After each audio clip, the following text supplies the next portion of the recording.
On the surface, Peg Whistle had an idyllic childhood with her parents, Emily and Robert Whistle, who were both successful actors who did their best to support her family. However, when the shocking truth finally came out in 1932, it exposed the dark side of Hollywood and became one of the most haunting tragedies ever known. We'll go into that story later. Peg Whistle was born in Wales in 1908 as Lillian Whistle. She had a pet named Nom Peg when she was young and apparently liked it enough to take it to the screen and the stage. Her mother filed for divorce, seemingly out of the blue, and that's when things got ugly. They fought bitterly over custody of their little girl, and Peg's father somehow won the case over her mother, even though that was as uncommon as it is now.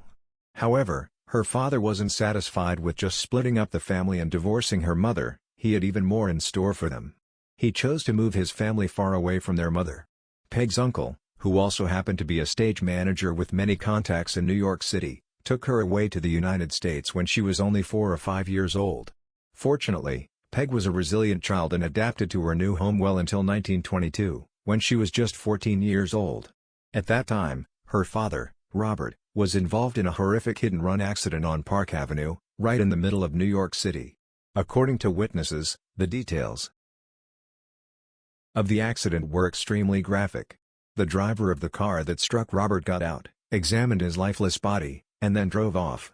There was a bright side to all of this tragedy. After her father passed away, Peg moved in with her aunt and uncle Charles and Jane Whistle, who saw more than just precociousness in the young girl. They saw a star in the making. Therefore, when Peg insisted that she wanted to follow in her father's footsteps as an actor, Charles immediately enrolled her in an acting school. It was evident that Peg Whistle was a natural, and although pursuing acting seemed like a wise choice at the time, she would later come to regret it. Music. In 1925, when she was just 17 years old, she got a walk-on part in a Broadway production of Hamlet alongside the First Lady of the American Theatre Ethel Barrymore. It was a humble role, but Peg had her sights set on Barrymore's stardom. Not long after her Broadway debut, scored another role, taking on the part of Hedwig in a 1925 production of The Wild Duck. It was an incredibly fateful performance. During one show, a young Betty Davis happened to be in the crowd, and she told her mother afterwards, "I want to be exactly like Peg Whistle." At this point, Peg wasn't just making the critics swoon. The beautiful actress also made some of her co-stars go weak in the knees, and it wasn't long before she found love on the stage in 1927 when she was just 19 years old. The dashing Robert Keith. They had a simple ceremony at the New York City clerk's office, but nothing else about their relationship was simple. It's complicated enough to date a coworker, but this man was a walking red flag. The actor, who was around 30 years old at the time of his marriage to Peg, who was still a teenager, claimed that their marriage quickly fell apart less than a year after they were married. One day, Peg discovered that her husband had been concealing a significant secret from her. He casually revealed to her that he had previously been married twice, first to Elora Jackson and then to Helena Shipman, a fellow stage actress. On top of that, he had a son named Brian with his second wife, Helena, which means that he has 2 secret ex-wives and a whole other family. Peg and Wiles' head must have been spinning, but Robert did not stop with his revelations. Little Brian's mother was usually on the road touring with her plays, so guess what? Robert now expected Peg to take over as mommy for the little boy that he had only just told her about. Poor Peg was so shocked and confused that she saw no other option than to give in to his demands and become Brian's stepmother, now trapped in a horrible situation with basically no escape. At this point, it was clear that things were only going to become music worse. This nightmare of a marriage dragged on for 2 years until Peg just couldn't take it anymore. She filed to split from Keith in 1929 as cruelty. When it came to the grounds for divorce, it turns out he was also unfaithful to her and physically violent. When she was finally released from the shackles of that marriage, Peg tried to put herself back into the acting world. At this point, the young star's once bright career was beginning to look quite dim, and soon enough she resorted to drastic measures. She had perseverance, spunk, despair, but even she started to feel depleted by the hand that fate had dealt her, and with the Great Depression rearing its ugly head in the 1930s, the gigs were now even harder to find, and Peg eventually abandoned Broadway to try to seek out her fortune on the West Coast, picking up and moving to La While in Tinseltown. She scrapped for work at the margins of H. Wood Productions, earning a well-received turn in the play The Mad Hopes, which had been all too short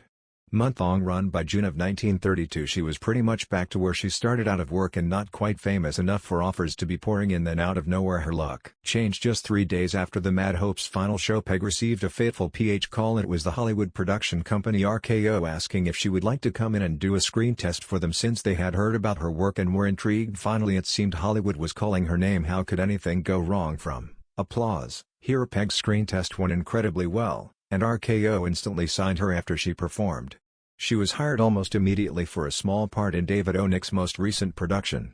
Although 13 Women was a well-known movie with well-known names and was dubbed one of the first female ensemble films, the production was a complete nightmare for whatever reason. RKO tried to fix the film through a number of edits, but Peg and Whistle was the first casualty of these cuts as they happened. 13 Women also starred popular stars Molly and Irene Dunne. Finally, here was music. In the final version, Peg's comeback and her big Hollywood break were cut, and the studio might as well have signed her death certificate, music. To make matters worse, the skeletons in her father's closet had begun to come out. You see, Peg had spent her life apart from her mother, and it wasn't until later in adolescence that she discovered the truth. Initially, her father Robert told the young girl that her mother had tragically passed away, which is why she could never see her again. Strangely enough, following the death of her father, nothing could have been further from the truth. When Peg discovered her father's final will and testament, she probably felt her blood run cold. One of the lines read, "I do not desire my said daughter to be at any time in the custody or control of her said mother." In other words, Robert's will revealed the startling truth that Peg's mother Emily was still alive. Eventually, she plucked up the courage to ask her uncle what had truly happened with her mother, and he reluctantly admitted everything you see rather than face some horrible fate.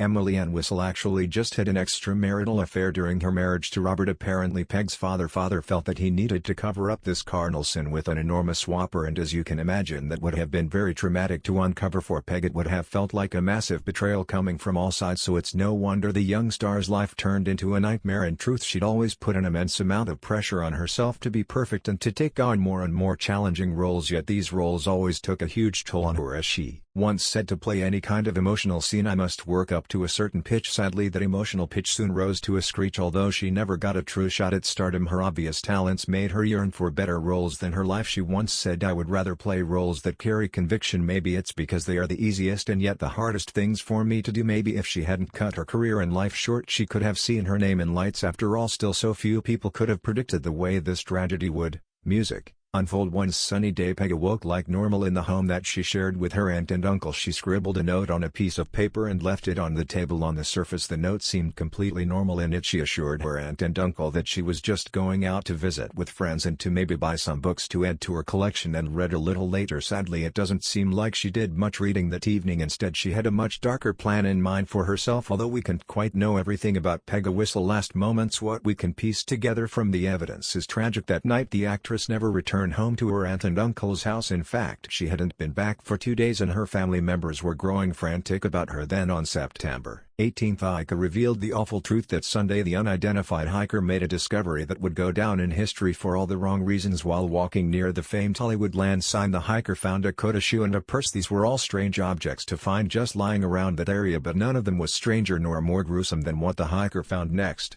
music. As she craned her neck down the hill, she discovered Peg Entwistle's lifeless body 100 feet below the Hollywood land sign's 50-foot-tall letter H. Apparently, the tragic would-be starlet had H herself from the iconic message.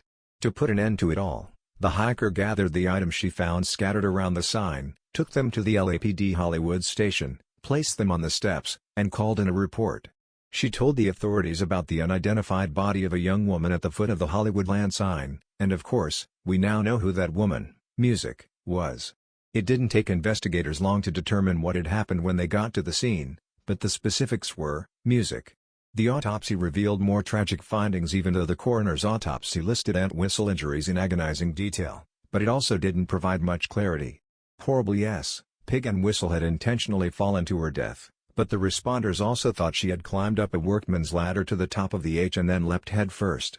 The examination concluded that the starlet had suffered pelvis. Moreover, there was no trace of any intoxicating substances in her body. This means that she must have felt every as she felt. To make matters worse, after her demise, a Los Angeles Herald Examiner editor gave Peg a name that would stick. They called her the Hollywood land sign girl, which just adds to the tragedy of it all, considering that Peg Whistle could have been famous for so much more since her passing. The sign itself was outlawed from Hollywoodland to read simply Hollywood, but some things still lingered on. Legend has it that Peg's ghost haunts the sign, and visitors to the infamous landmark report hearing cries and screams, and there are a few other signs that Peg still lowers where she once slept. Visitors to the Hollywood sign report more than just hearing voices. They've also reported a particular scent in the air. They claim to have detected the scent of god gardenas, which was her favorite perfume. There might really be something there, because alien enough gardenas don't grow in the wild in the Hollywood Hills. But what was the truth of it all, and why did things turn out this way? Although she spared her aunt and uncle the reality, the hiker who found Peg's body and belongings opened her purse, and in there she discovered a heartbreaking note. Unlike the message Peg had left her family, this one confessed her desire to die very clearly. She wrote, "I'm afraid I'm a coward. I'm sorry for everything. If I had done this a long time ago, it